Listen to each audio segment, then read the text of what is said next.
আজকের দিনটা ছিল 12ই জুলাই। আজকে হচ্ছে শনিবার। এখন সকাল প্রায় ওই 8:30টার মতন বাজছে। সকাল সকাল আমি তো ঘুম থেকে উঠে পড়েছি, তবে তোজো বেশ হচ্ছে অনেকটাই ডিপ ভাবে ঘুমাচ্ছে, তাই ওকে আর ওঠাইনি। আমি তো উঠে পড়েছি, আর আজকে ছুটিও আছে। সকালবেলায় উঠে চা বানিয়ে এই ব্যালকনিতে বসে চা খেতে ভীষণ ভালো লাগে।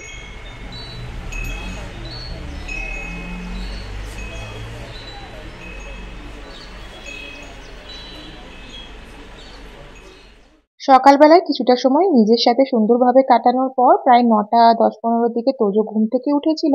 আর আজকে আমি যাচ্ছি হচ্ছে আমার ননদের বাড়ি। তো আমরা বেরোবো ওই 10টা 10:30টাতেই ভেবেছিলাম। তো এই যে এই সুন্দর বুদ্ধাটা, যেটা আমি পেলিং থেকে নিয়ে এসেছিলাম, ওই বেড়াতে যাওয়ার ব্লগগুলো দেখতে থাকলে তোমরা দেখবে। সবার জন্য এগুলো নিয়ে এসেছিলাম স্টোনের ওপরে। আর যেহেতু হচ্ছে মেজদি নতুন বাড়ি কিনেছে, তো সাজাতে অনেক সুন্দর লাগবে। তো সেগুলো সব প্যাক করে নিলাম। তোজোর জন্য একটু গুড় নিয়ে নিলাম, কারণ তোজো রুটি দিয়ে গুড় খেতে পছন্দ করে। অসীমা এসেছিল, অসীমাকে বলেছিলাম আলুর পরোটা বানিয়ে দিতে। কালকে যে বাড়িতে দই পেতেছিলাম তার কিছুটা ছিল। আর দই দিয়ে আলুর পরোটা খেতে আমার বেশি ভালো লাগে।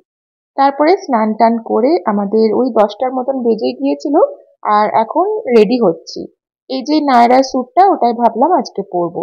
তোজো কিন্তু স্নান টান করে ড্রেস পরে একদম পুরোপুরি রেডি হয়ে গিয়েছে। এমনিতে এখান থেকে হয়তো যেতে ওদের বাড়ি হচ্ছে মাতিকেরিতে, হেব্বাল পেরিয়ে। তো 45 মিনিট মতনই সময় লাগা উচিত, কিন্তু বুঝতেই পারছো ব্যাঙ্গালোরের ট্রাফিকটা কি পরিমাণ হয়। তাই সেই রাস্তা 1.5 থেকে 2 ঘন্টা লাগাটাই কোনো অবাক কাণ্ড নয়। যদিও আজকে উইকেন্ড, তবুও ভরসা করা যায় না ট্রাফিকে। আর আমাদের বেরোতে বেরোতে ওই 11টা মতন হয়েই গিয়েছিল, 11টা সাড়ে 11টা মতন। তো তারপরে দেখাচ্ছিল 1.5 ঘন্টা মতন সময় লাগবে। আমরা তো ব্রেকফাস্ট করে বেরিয়েছি, আর তোজোকেও ব্রেকফাস্ট করিয়েই নিয়েছি। আর তোজোর জন্য কিছু শুকনো খাবার আমি নিয়ে নিয়েছি, কারণ ওখানে পৌঁছাতে পৌঁছাতে ধরে নাও 1:30। আর তারপরে খাওয়া দাওয়া করতে টাইম তো লাগবেই, তো সেই জন্য ওর জন্য একটু শুকনো খাবার জল নিয়ে নিয়েছি গাড়িতে। খুব যে একটা বেশি ট্রাফিক ছিল সেটা নয়, তবে মিনিমাম ট্রাফিকেও ব্যাঙ্গালোরে এখান থেকে আমাদের সিংসান্দ্রা থেকে মাতিকেরি পৌঁছাতে 1 ঘন্টা 45 মিনিট মতন সময় লেগেই গেল। তোজোর জন্য এই যে তোজো খিদেও পেয়ে গিয়েছিল 12টার দিকে, ওকে একটুখানি খাইয়েও দিলাম, ও খেয়ে নিল নিজে নিজেই।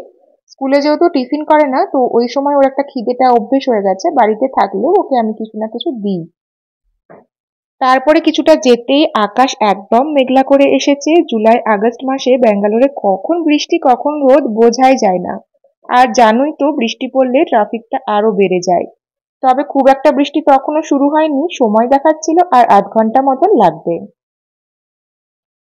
ব্যাঙ্গালোরের এত সুন্দর ওয়েদার হয়ে গেছে, কিন্তু কতদিন যে সেই ওয়েদার টিকবে, কত বছর জানা নেই।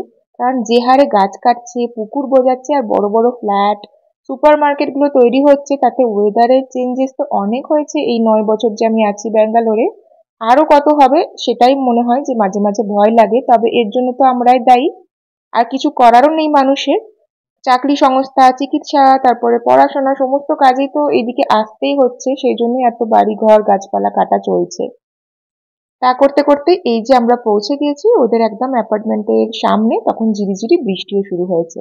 এরপর কি করলাম শেয়ার করব পরের ব্লগে। এই ব্লগটা এখানেই শেষ করছি। ভিডিওটা ভালো লাগলে অবশ্যই লাইক কমেন্ট শেয়ার করে দিয়ে পেজটা ফলো করে দিও। পরের ব্লগে দেখা হচ্ছে। টাটা।